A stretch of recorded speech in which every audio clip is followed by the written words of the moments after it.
নমস্কার, কেমন আছেন সবাই? প্রবাসী ঘরকন্যার এই নতুন একটা ব্লগে তোমাদের স্বাগত।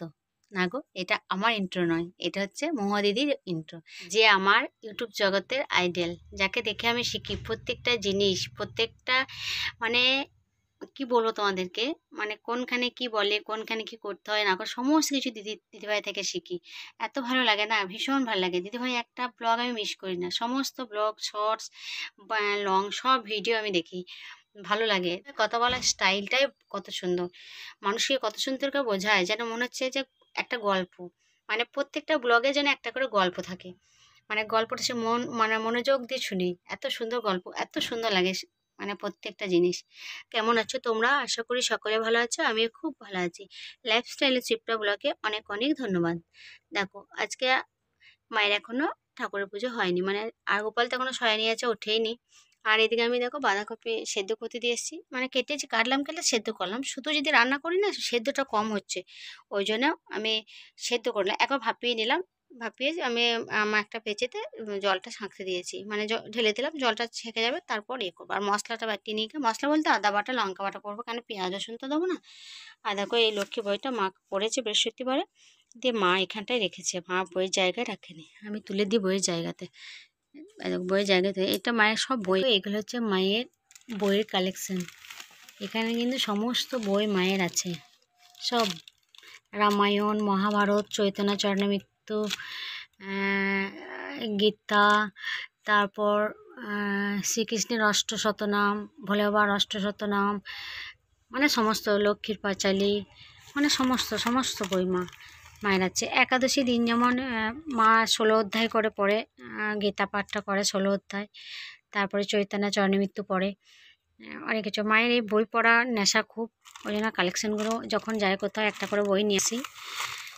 দেখো কত সুন্দর করে মা রেখেছে, কি সুন্দর দিকে যায় এগুলো সমস্ত। মা দেখো এদিকে সমস্ত কিছু দেখো, এই যে মা ফুল তুলে রেখে গেছে।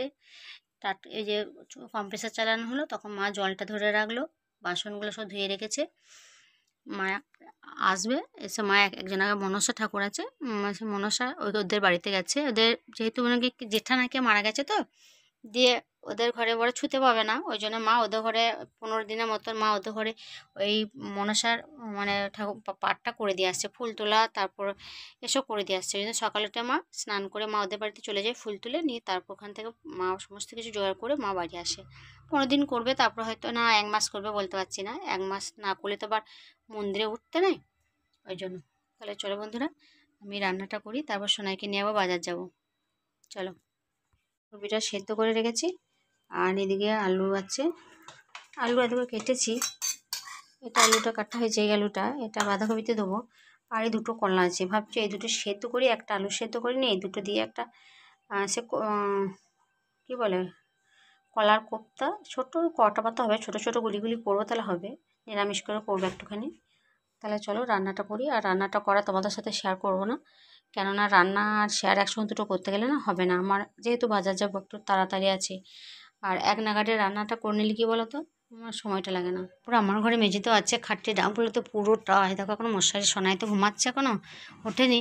আর দেখো ওইগুলো তো সব আমার খাটে ডাবে, এগুলো সব জামা কাপড় সব আছে, এগুলো সব রোদ হলে একটুখানি আমি সব রোদে দিয়ে দেবো। আর সোনা, এসো না সোনা, এসো না। মশারিটা বাপি খুলে দিয়েছে একদিক। উঠিয়ে গেল কে? সোনাইকে উঠিয়ে গেল যে পাপাই উঠে পড়তে বসবি। ও বাপি যেই চলে গেছে গাড়ি নিয়ে, আবার শুয়ে পড়েছে। কোথায় দেখাই যাচ্ছে না, ওকে মশারির ভিতরে কোথায় রয়েছে। ওটো সোনা ওটো, আমি রান্না করছি, ওটো বাবা। তারপর একটুখানি পড়ে নাও, নিয়ে খেয়ে নাও, মুখটা ধো, খেয়ে নাও, নিয়ে একটু পড়তে বসো, নিয়ে তারপর স্নান করে নেবে, নিয়ে তারপর নিয়ে যাবো বাজার। চলো বাজার, মানে তো পেটে ব্যথা করছে বলছিলে না, একটু দেখিয়ে নিয়ে আসি গা। বলো বলো। দেখো আমি কলা আর আলু দিয়ে দিয়েছি, সেদ্ধ হচ্ছে। কলা ছিল না, কলা ছিল অনেকগুলো, মা সেদিন শুক্তো করে দিয়েছে। আর একটাই কলা ছিল, সেটা একটুখানি আলু দিয়ে আমি ছোট্ট ছোট্ট করে গোল গোল সে কোপ্তার মতন করবো, দেখা যাক কী হয়, চেষ্টা তো করি। এই রেসিপিটা কিন্তু মহাদি, আমেরিকাতে মহাদিদির মা এসছে, দিয়ে এই রেসিপিটা করেছিল। হয়তো দিদিভাই মায়ের মতন পারবো না, তবু চেষ্টা করি, দেখে দেখেই তো মানুষ শেখে বলো। সে কলাগুলো সেদ্ধ করলাম, দিয়ে কলাগুলো ছাড়ালাম, আর একটা আলু দিলাম, আর এর মধ্যে হলুদ, নুন, আর অল্প জিরে, দুটি অল্প জিরে গুঁড়ো, আর পরিমাণ মতো লবণ তো দিয়েছি, আর দুটি অল্প বেসন। কেউ বেসন না দিলে বেসনটা স্কিপ করে কেউ ময়দাও দিতে পারে। এরপর এগুলো আমি ডুমো ডুমো করবো, নি তারপর তেলে ভেজে নেবো। কেন?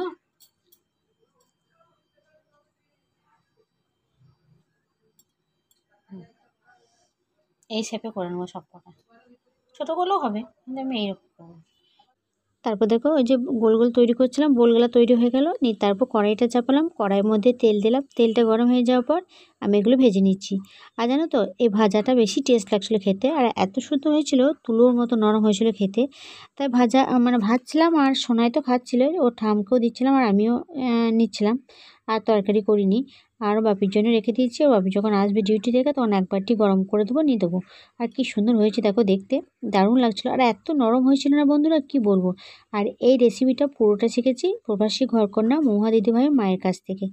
আমেরিকা গেছে, ওখানে এই রেসিপিটা করেছিল, সেইটা আমি দেখলাম, দেখে আমি রেসিপিটা করলাম। আর সত্যি করে দারুণ হয়েছিল খেতে। তোমরা একবার ট্রাই করে দেখতে পারো, আমি যেমন করে করলাম এরকম করে ট্রাই করে দেখতে পারো, দেখবে ভীষণ ভালো লাগবে খেতে। তারপরে আমি খাওয়া দাওয়া করে আমি বরবাড়ি চলে গেছিলাম। আর যেহেতু সামনে দুর্গাপুজো, তাই ওখানে আমার ভাইঝি আমার কাছ ছাড়া কোথাও হেয়ার কাট করে না। আর আমি চুল কাটলে নাকি ওর চুলটা বাড়ে খুব, ওই জন্য যতবার চুল কাটে আমি কেটে দিই। দেখো কত বড় লেন্থ দেখো চুলের। আর ও রাত্রেবেলায় হেনা ভিজিয়ে রেখেছিলো, আমি হেনা করার পর তারপর হেয়ার কাটিং করেছি।